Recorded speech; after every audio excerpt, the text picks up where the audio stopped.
Hello friends, Joe here again, and today I'm going to do something a little bit different.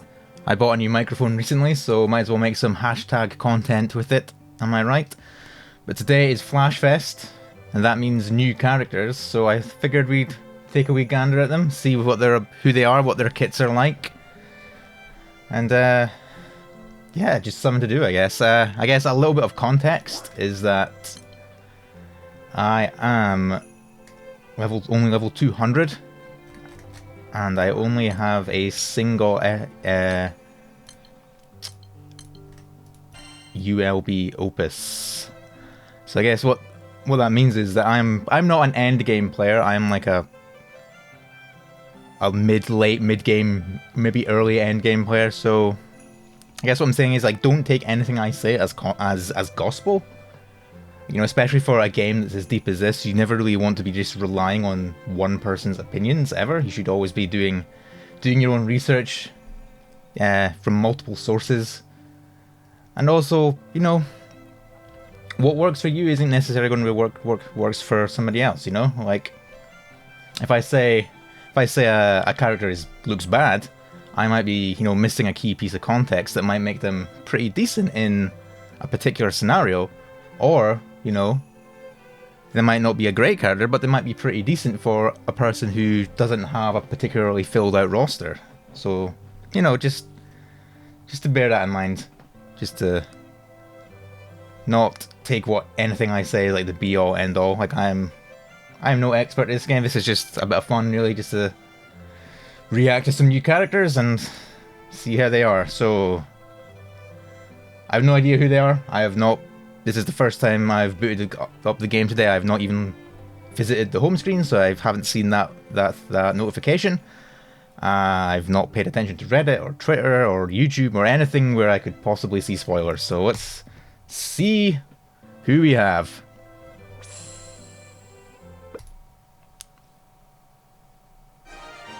Okay. Who are you?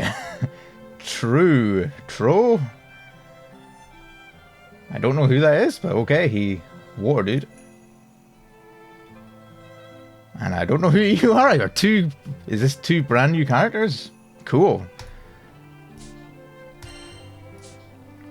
Let's have a look at them, see what they're all about.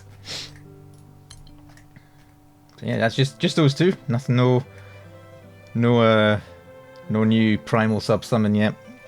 Let's have a look at the weapon first. See if it's any good.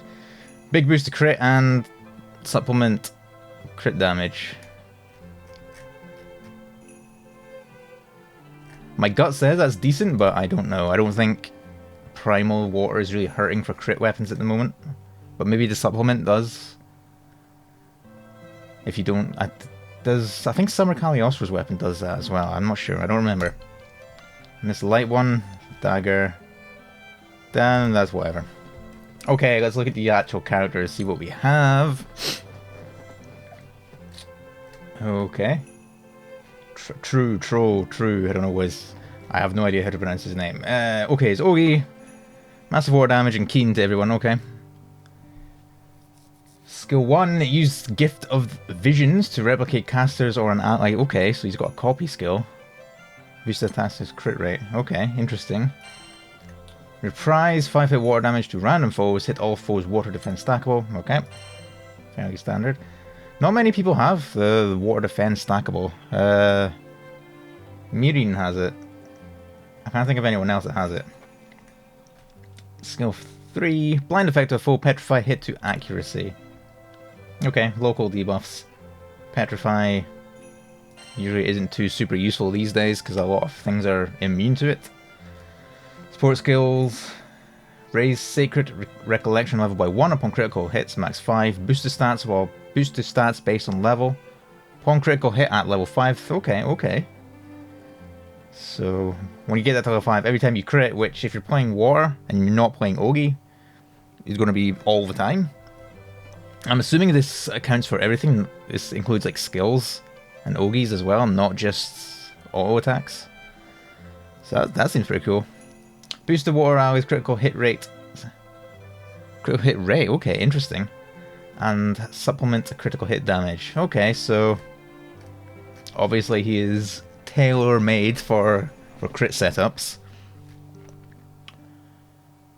I don't know if you would actually want to use him if you have Summer Cagliostro, because she's kind of the thing it really enables. Crit. I mean, you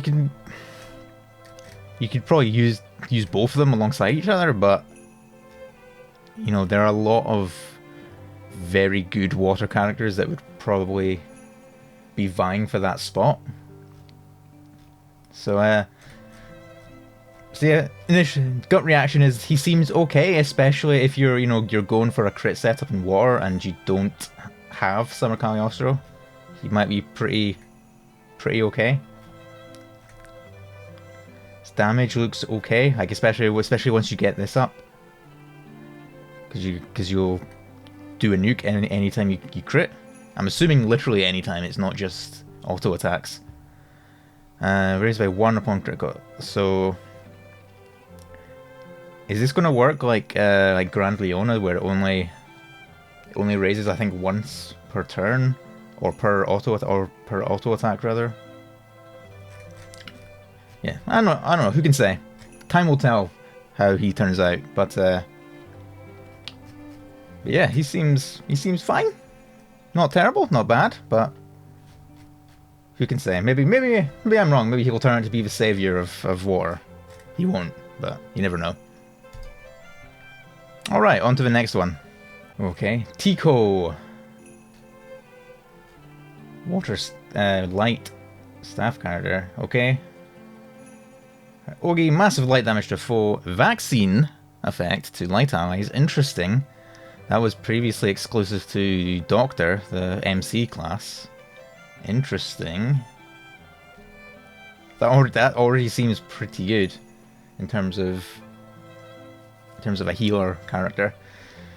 Okay, skills. 14 turns cooldown. Okay. Special buffs to light allies, boost to attack and defense, reduced turn-based damage taking. Okay. I'm going to assume you have a way to reduce this, because 514 uptime is pretty bad. So I'll read on. Second skill, damage skill. Light damage to all foes, boost to caster's healing specs, instant CA standby, okay. And our third skill, switch to intensive care mode. At end of turn, restore light allies HP and remove 1 debuff. Can't use normal attacks and ends upon recast. Huh.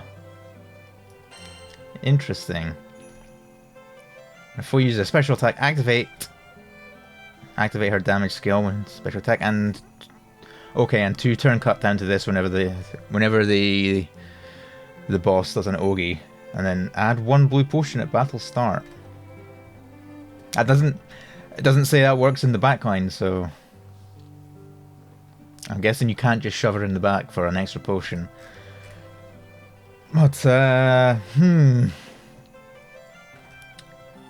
okay, so she is just straight up healer character. I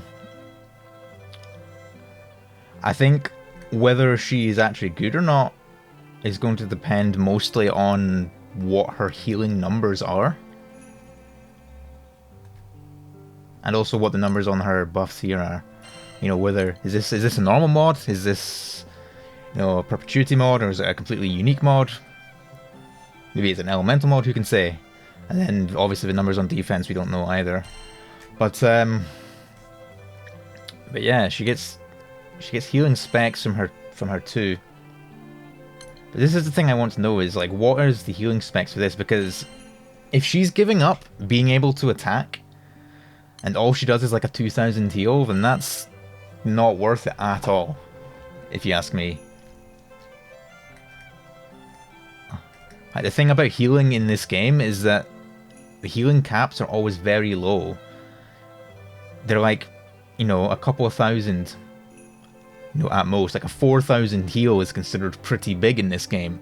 But when you have teams, like especially in Light, where you can be pushing like 10 times that amount of HP, and then you have bosses that are like doing huge amounts of damage per hit to counteract the fact that you have massive HP pools. Like, having small heals isn't particularly useful, if you ask me. So I think whether this character will be useful or not will largely depend on how good her heals are. I think giving Vaccine on Ogi and being able to remove a debuff, and also be able to remove a debuff every turn if you're using this is pretty good.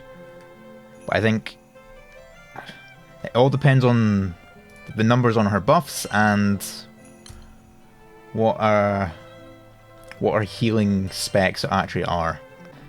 And if this is a typo and you can't, and they just forgot to mention you can use this in the backline, that would be pretty amazing, because honestly, shove her in the back for an extra blue potion. That'd be cool. But yeah, that's... she seems interesting. I don't... like, I think Light has all that it needs already with Funf when it comes to healing. So I don't know how useful she's going to be, but it's certainly interesting. Yeah, that was this month's Flash Gala. 2 completely new characters who I'm pretty sure we haven't seen before, so that's always fun when that happens. But yeah, thanks for watching, and until next time, see you later.